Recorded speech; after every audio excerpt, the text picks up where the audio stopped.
Hello, welcome back to Infinity the Campaign. In this quick little video, I'm going to talk more about the different kinds of campaigns.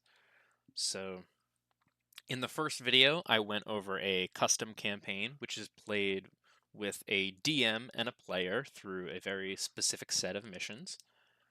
Then we have a generic campaign, which is also played with a DM and a player, and versus campaign, which is player versus player.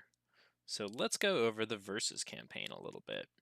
So here we have either a 3-round series or a 5-round series. So let's click 3. And again, we're going to get that same faction select screen. Let's go with the French this time. You're going to get all of your rules here again. You can read more about these on your factional screen. If you don't want to choose this faction, you can go back, click a different one, see those faction rules, enter a name, and start the campaign. So a verse mode campaign is intended to be played between 2 or more players who are all using this app. So mission 1 starts small, about 150 points, and you can pick any mission that you want to start off with. I recommend missions that don't encourage a lot of killing early and that are very objective focused, not killing focused, like alkalial interference or outbreak. So let's just type the name in there, but you could also do resilience operators. So your DM or the TO or just you and the other player can decide on a mission to play, however many people are playing in your campaign, if it's just a 1v1 or maybe a tournament. And we have our same Comlog screen. I can always click this view funding button to see how much money I got. We build our army like normal. 1, 2, 3, and let's find a lieutenant. 4. Let's just say that that's my forces. And I hit deploy squad. So now we're doing a little pre-game setup, and this is going to walk you between all of the phases that you do before we actually start rolling dice and start playing a game. So you're going to walk up to the table. You're going to look at the table, clarify, and this will walk you through every step, right? So on this first mission, players are tied on points, so we don't have to use this, just defaults to tie. But we can go back, and let's say this was mission 2. Now, there are different tiers of attacker and defender based on the points difference. So tier 1 difference is at least 6 to 12 point difference, and the defender gets an armed turret combi rifle. If we're talking tier 2, that's a 13 to 20 point difference. Then the defender actually gets the combat zone advantage, and the attacker has a hostile combat zone, meaning it's a lot harder to get your troops out alive.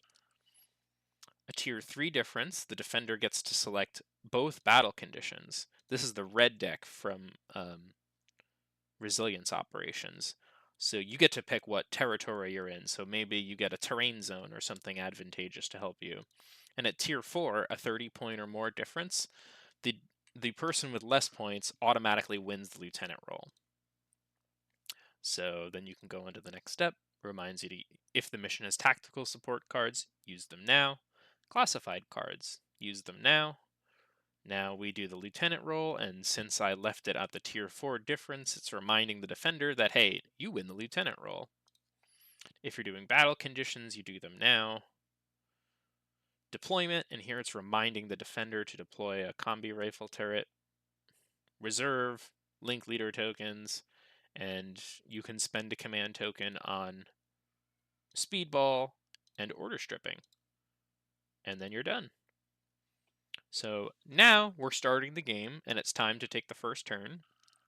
The little gameplay reminders tab is going to pop up and tell you every special rule that might affect the game. So Ariadna's special rule, survival instinct. Troopers can sometimes survive being left behind unconscious. US Ariadna has the freedom ability that lets you move troopers between groups for free once a turn. You also have the burnt to a crisp rule and an armed turret reminder that you're going to get an armed turret. Again, this is all the same as before. I can click my trooper names to open up their profiles and click these links to open up the Infinity Army. I can cycle through trooper states and end the mission here. So once you're done, you complete that. You can write who you played against. You know, if you played against Jimmy Space, write it there and go, wow, cool stuff happened. You don't need to, but if you want the DM to see we had this really cool moment, you can write it here. You record if it was an overall victory, a tie, or a defeat, and how many points you got. So let's say I won with 7 points, and let's say I ended with my 1 command token.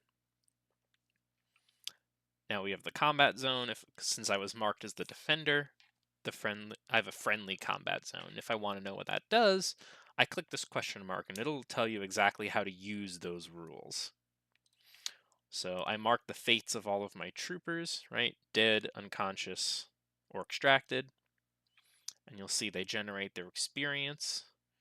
Goes to here. And there's a little QR code the TO can scan to get a summary of the game that just happened. Now we click Continue Campaign, and we're back here. Now we have this blue Receive Funding button, which means we can click it to see how much money we're going to get for the next mission. And this funding, I can actually click to show you how this is broken down, but you get a flat payment and then more points if you lost a lot of troopers. There is a floor value, which ensures that the player is never below a certain number. But if a lot of your troops survived, you can have a lot more. That's why there is a points cap. Because, right, 275. So that means a player can never deploy more than 275, but the points floor is 200. So if you're doing a tournament, you want to now match up players by surviving points. And then you can use this attacker-defender rules to balance out the minute differences in points. So we click Complete Briefing. You know, you'll have your Mission 2 picked, and now we can go through and recruit more troopers for Mission 2. So let's just real quick click a couple things, you know, and deploy the squad. I can click Done with Setup to just breeze through all of this. Go back here. Let's knock a couple troopers unconscious and dead. I won with that many. Now we're on our third mission. We receive our funding. We add more troopers. Let's get Van Zant. And let's deploy. I just want to show you what the end game screen looks like. You know, knock a couple troops unconscious and dead. Oops, I went into loss a lieutenant. Proceed to debrief. And I won again with, let's say, 8, 9. There we go. Spent some command tokens, and let's finish the campaign. And now we can get a little summary of the campaign. So your total victory points, how many victories you had overall, and it's a great way to see who won the event. You can compare to other players. And that's versus mode.